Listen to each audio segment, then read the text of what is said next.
Hello and welcome you all to let's crack it the Vishay Gupta. तो guys video को पूरा देखिए, एंड तक वीडियो को देखिएगा। इसमें सब चीज़ें बताई गई हैं, बहुत अच्छे से आपको समझाया गया है, तो आप इसको पूरा अंत तक जरूर देखिएगा। जो भी आपको डाउट आता है, कोई इसमें अगर सजेशन है, फीडबैक है, तो उसको कमेंट सेक्शन में कमेंट करके जरूर बताइएगा। चैनल को सब्सक्राइब जरूर कर दीजिएगा अगर आपने चैनल को सब्सक्राइब नहीं किया है यूट्यूब पे। और टेलीग्राम का लिंक आपको वीडियो के डिस्क्रिप्शन में मिल जाएगा, तो टेलीग्राम को जरूर ज्वाइन करिए। फ्री टेलीग्राम चैनल है, उसको ज्वाइन करना बहुत ज़रूरी है। सारे अपडेट्स वहीं पे आते हैं, सब चीज़ें वहीं पे मिलती हैं, तो उसको ज्वाइन करना बहुत बहुत ज़्यादा ज़रूरी है। कोई भी डाउट है, कोई भी फीडबैक है, तो उसको कमेंट सेक्शन में कमेंट करके जरूर बताइएगा। Hello everyone, welcome to let's crack it with Abhishek Gupta. जैसे कि आप लोग को पता है कि आज की डेट है 30 सितंबर और आज के दिन हुआ है यूटेट के दोनों पेपर्स। यूटेट पेपर 1 भी हुआ है और यूटेट पेपर 2 भी हुआ है। तो अभी जो मेरे पास है वो यूटेट पेपर 1 है, जिसमें कि मेरे पास जो सेट है वो बी है और उसमें हम लोग आज सबसे पहले अब सीडीपी सॉल्व करेंगे। सारे हर सेक्शन इस चैनल पर आएगा, तो चैनल को ज़रूर से ज़रूर सब्सक्राइब कर लें ताकि आगे आपको दिक्कत ना आए। तो अपने सबसे पहले क्वेश्चन पर चलते हैं। पहला क्वेश्चन कहता है, इन विच मेथड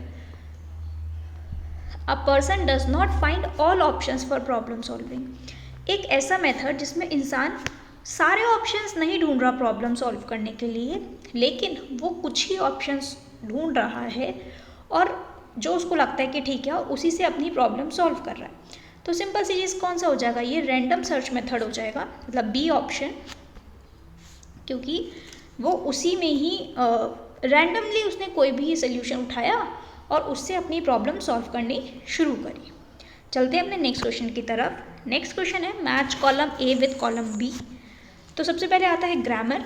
ग्रामर के ये 4 ऑप्शन हैं जिसमें से 400 में ढूंढना है। सिमैटिक डेवलपमेंट, बैबलिंग और फोनोलॉजिकल डेवलपमेंट।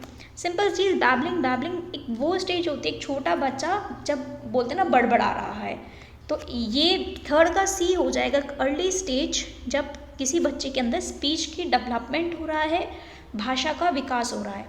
तो अपने ऑप्शंस में से देखते हैं थर्ड का सी कहाँ पर आ रहा है।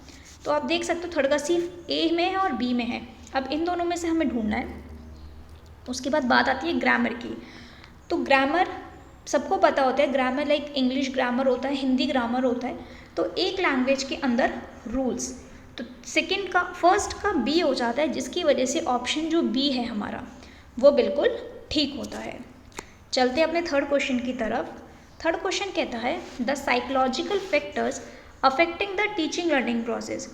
तो वो कौन कौन से फैक्टर्स हैं जो अफेक्ट कर रहे हैं टीचिंग लर्निंग प्रोसेस को, पढ़ने की मतलब शिक्षण को समझने की प्रक्रिया को।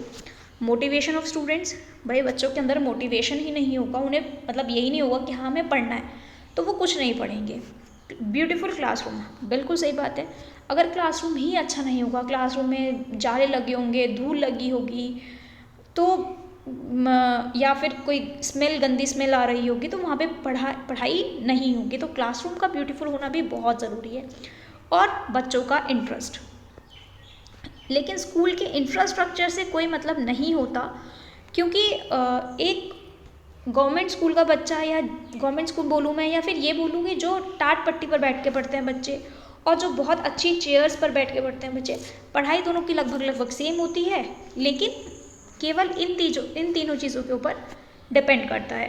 तो ऑप्शन नंबर ए 1 2 3। और सिंपल सी चीज़, आप देखोगे कि 1 2 3 4 कहीं नहीं है, तो 1 2 3 मार्क करा और काम खत्म। अब चलते हैं अपने आगे। फोर्थ क्वेश्चन कहता है, teaching learning material for children with special needs should be.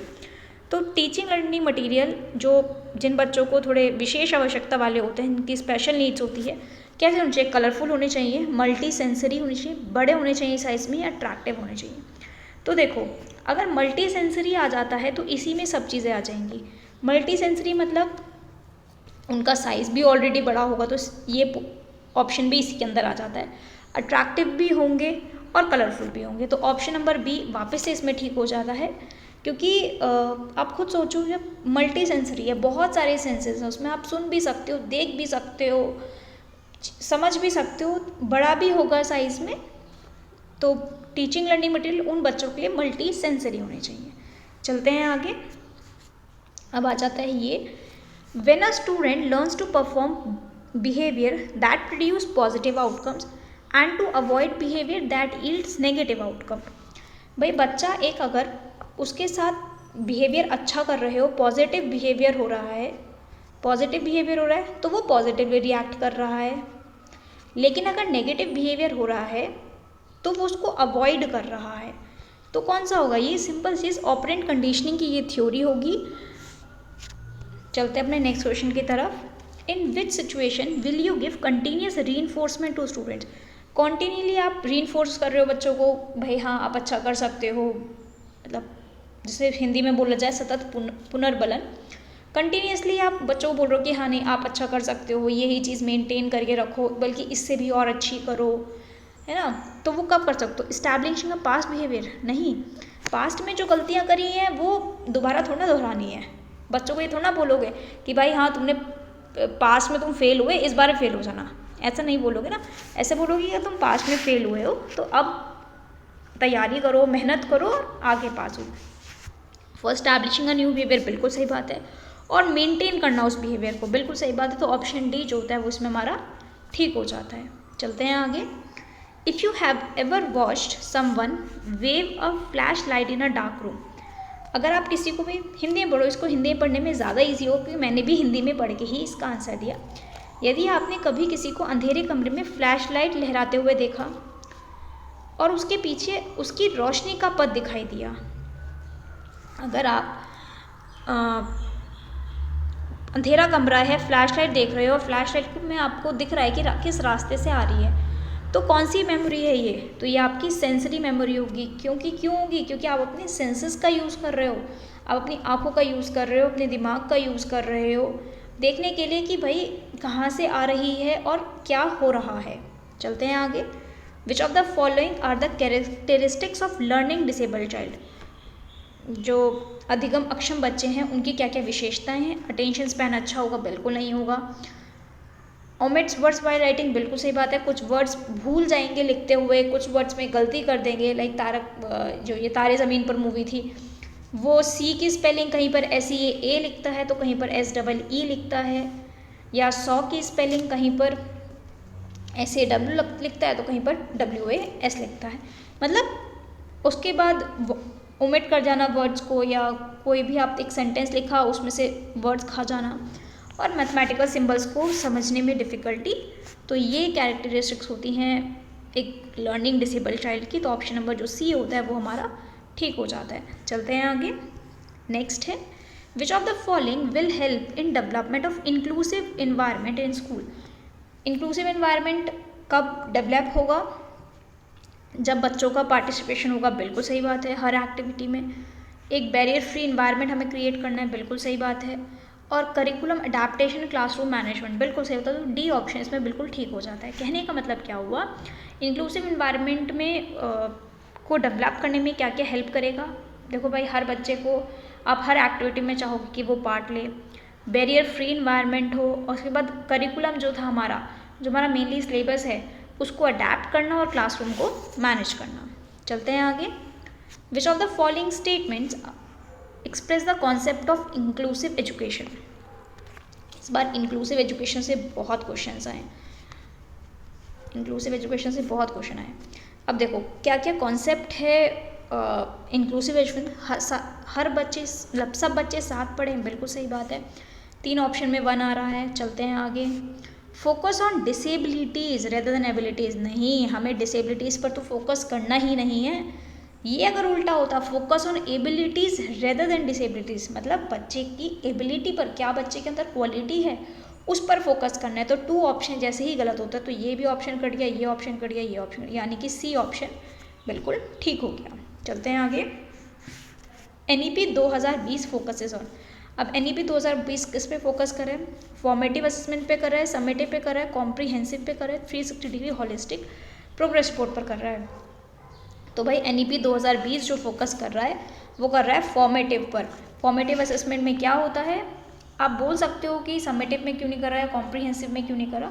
क्योंकि जो हमारा कॉम्प्रीहेंसिव है ये हमारा CCE से लिंक हो जाता है, कॉन्टिन्यूस एंड कॉम्प्रीहेंसिव इवैल्यूएशन से, जहाँ पर कॉम्प्रीहेंसिव यानी कि पूरा आप पूरे स्कूल में क्या कर रहे हो, क्या चल रहा है, ये फोकस जो कर रहा है वो formative assessment based progress card पर कर रहा है। चलते हैं आगे।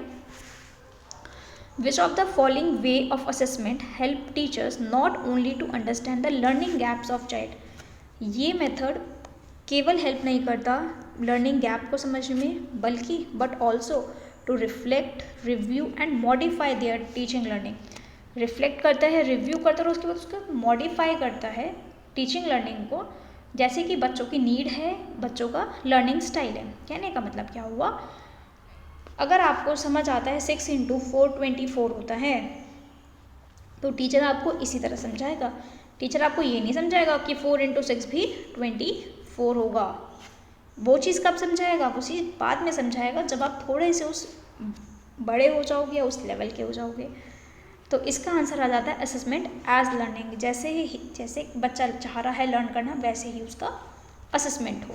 चलते हैं आगे। अब देखो, Raksha completes all her work in due time. Raksha एक लड़की है, वो अपना सारा काम टाइम पर कर रही है, वो रेगुलरली पढ़ रही है क्योंकि उसको डॉक्टर बनना है।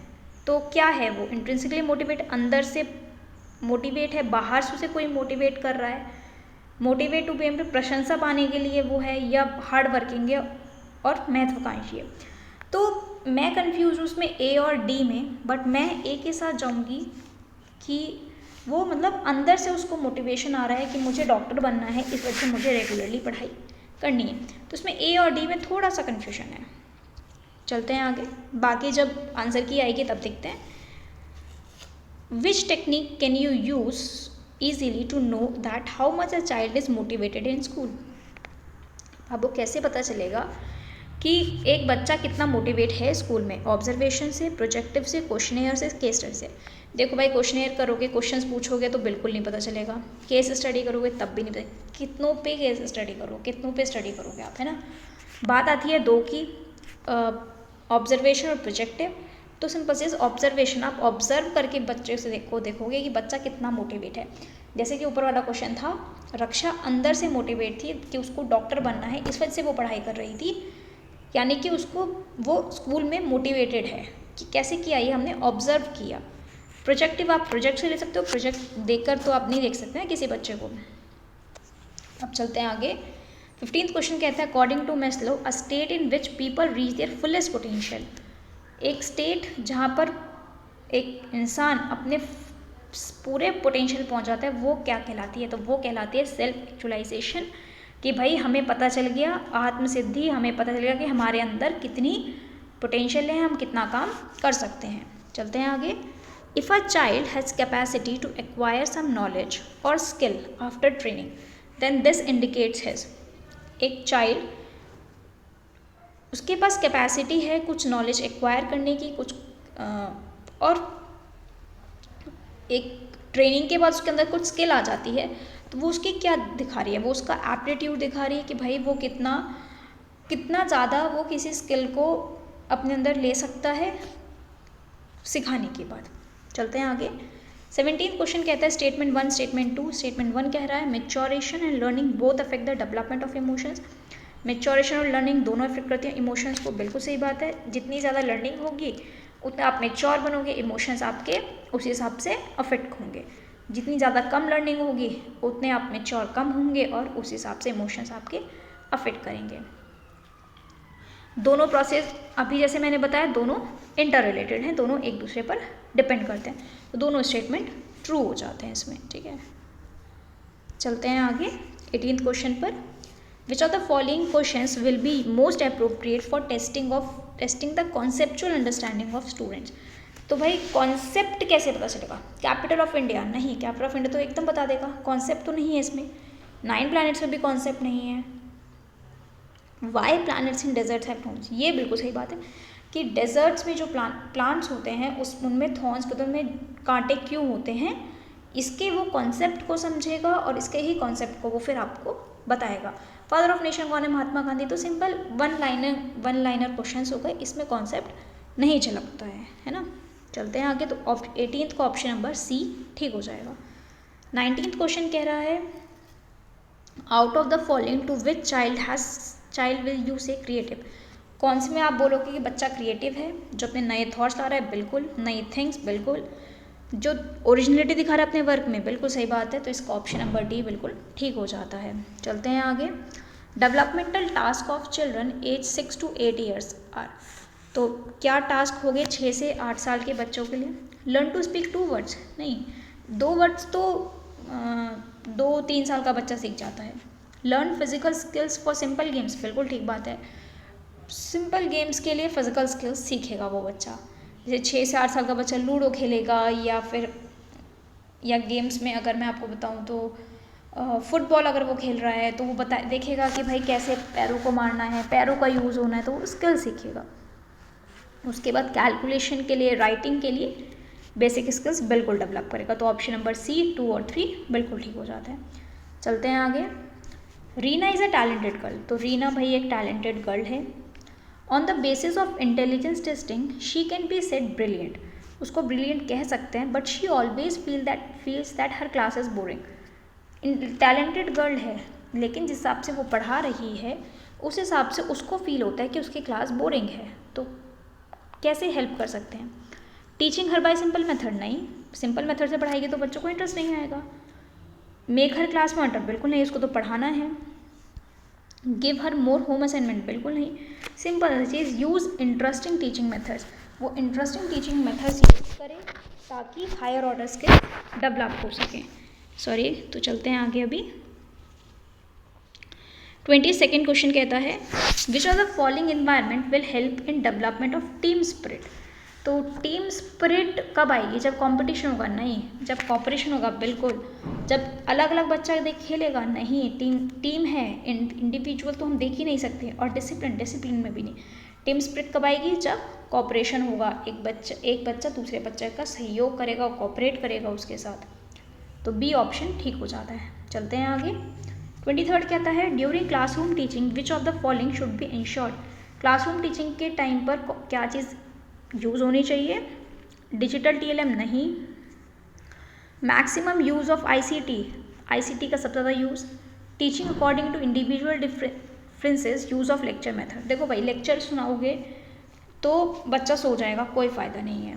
डिजिटल TLM, अगर टीचिंग लर्निंग मेथड डिजिटली दिखा रहे हो, एक टाइम पर आकर डिजिटल TLM बोरिंग हो जाता है, तो वो भी नहीं यूज़ होगा।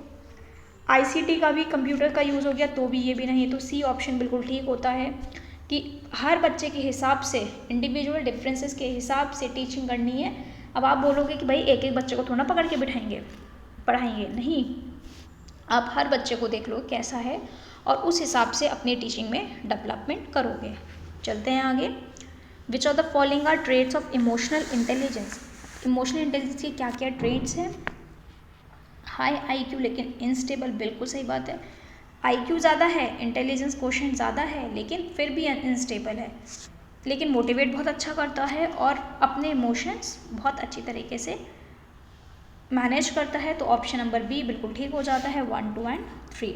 चलते हैं आगे। अकॉर्डिंग टू पियाजे, children build increasing knowledge of the world through following 2 processes.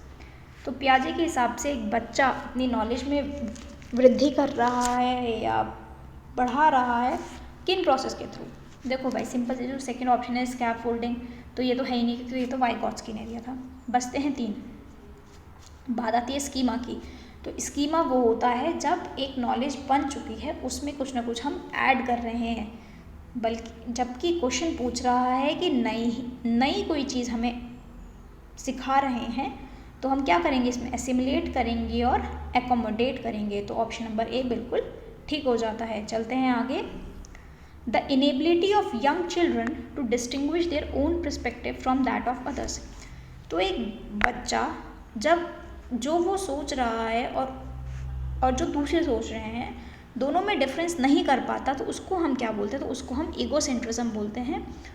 या फिर जैसे इस तरह समझें कि भाई मम्मी पापा के बीच में सपोज करो लड़ाई हो रही है, तो बच्चा मानता है कि भाई सब मेरी वजह से हो रहा है, मेरी गलती है कि मम्मी पापा की लड़ाई हो रही है, जबकि चाहे बच्चे की कोई गलती ना हो, लेकिन फिर भी बच्चा ये सोचता है, ईगोसेंट्रिज्म, अपने आप को वो बीच में रखता है कि मेरी वजह से सब कुछ हो रहा है। तो 26 का ऑप्शन नंबर बी बिल्कुल ठीक हो जाता है। चलते हैं आगे। At the conventional level of Kohlberg, theory morality is judged in terms of, तो कोलबर्ग के थ्योरी के अकॉर्डिंग मोरालिटी कब किन टर्म्स में जज कर जाती है? Laws and rules of society, its consequences, abstract principle and values, none of these. तो भाई मोरालिटी जज करी जाती है laws and rules of society से। चलते हैं आगे। There are several kinds of intelligence such as verbal, mathematical, bodily, kinaesthetic. तो कॉन्सेप्ट किसने दिया था? कॉन्सेप्ट हार्वर्ड गार्डनर ने दिया था, तो ऑप्शन नंबर बी बिल्कुल ठीक हो जाता है। चलते हैं आगे। Traits that are highly heritable that can be strongly influenced by environmental factors. Traits जो हाईली हेरिटेबल हैं, मतलब एक वंश से दूसरे वंश में जा रहे हैं, क्या उनको इन्वायरमेंटल फैक्टर्स अफेक्ट कर सकते हैं? या हाइट हेरिटेबल है, जैसी फादर की हाइट होगी, हो सकता है फादर मदर की हाइट होगी, वैसे ही हो सकता है कि बच्चे की भी हाइट हो, लेकिन एवरेज हाइट कुछ कंट्रीज़ में बड़ी है क्योंकि वहाँ का न्यूट्रिशन, वहाँ के कुछ अदर फैक्टर्स, एक इन्वायरमेंट हो गया या फिर मेन तो न्यूट्रिशन फैक्टर हो गया, वो इम्प्रूव हुआ है। तो सही बात है, एक्सप्लेनेशन तो बिल्कुल ठीक है, तो स्टेटमेंट गलत है क्योंकि केवल इन्वायरमेंटल फैक्टर से ट्रेड्स डिस्टर्ब नहीं होते हैं, तो ऑप्शन नंबर डी सही है। लास्ट क्वेश्चन आता है, the greater the effort expanded in processing information the more readily the information will be recalled later. जितने ज़्यादा एफर्ट आप यूज़ करोगे एक इंफॉर्मेशन को प्रोसेस करने में, उतनी जल्दी वो वापस रिकॉल कर सकते हो। बिल्कुल सही बात है भाई, जितनी ज़्यादा आप एक चीज़ को बोलते हैं ना, एक चीज़ के अंदर घुस जाओगे, अगर अगली बार वही चीज़ आपके सामने दोबारा आती है तो आप उसको रिकॉल कर लोगे। सिंपल सी चीज़, जैसे नवरात्रे चल रहे हैं आजकल, तो गणेश जी की आरती सब करते हैं एक पूजा स्टार्ट करते हुए, तो गणेश जी की आरती आपने स्टार्टिंग में याद कर ली। अगर आपको हर दिन वही पढ़नी है, वही मतलब बोलनी है, तो एकदम आपके अंदर आप रिकॉल कर सकते हो। नेक्स्ट है, deeper the levels of processing, जितना डीपर होगा लेवल प्रोसेसिंग का, that take place when we encounter new information the more likely the information is to enter long term memory. वही जैसे गणेश जी की आरती के बारे में बात करी मैंने कि कोई हमें नई सूचना प्राप्त हुई, उस पर हमने जितना ज़्यादा गहरे से सोचा और तो उतनी ही लंबी वो हमारी मेमोरी बन जाएगी लॉन्ग टर्म मेमोरी में। फिर चाहे जब तक हम नहीं मरेंगे तब तक गणेश जी की आरती हमें याद ही रहेगी, है। तो लॉन्ग टर्म मेमोरी में वो हमारे शिफ्ट हो चुकी है। तो ऑप्शन नंबर डी कि दोनों स्टेटमेंट सही हैं, ये हमारा बिल्कुल ठीक हो जाता है। तो भाई CDP पेपर 1 का पेपर 1 सेट बी CDP हो जाता है कंप्लीट। अब नेक्स्ट अब यहाँ पर अपनी वीडियो को ख़त्म करते हैं और चैनल को सब्सक्राइब कर लेना, क्योंकि अब बहुत जल्दी ही मैथ्स की या फिर इंग्लिश हिंदी में से कोई वीडियो, कोई लैंग्वेज ज़रूर आने वाली है, कोई वीडियो आने वाली है, आई मीन लैंग्वेज की। तो चैनल सब्सक्राइब कर लेना। Till then thank you guys, keep supporting.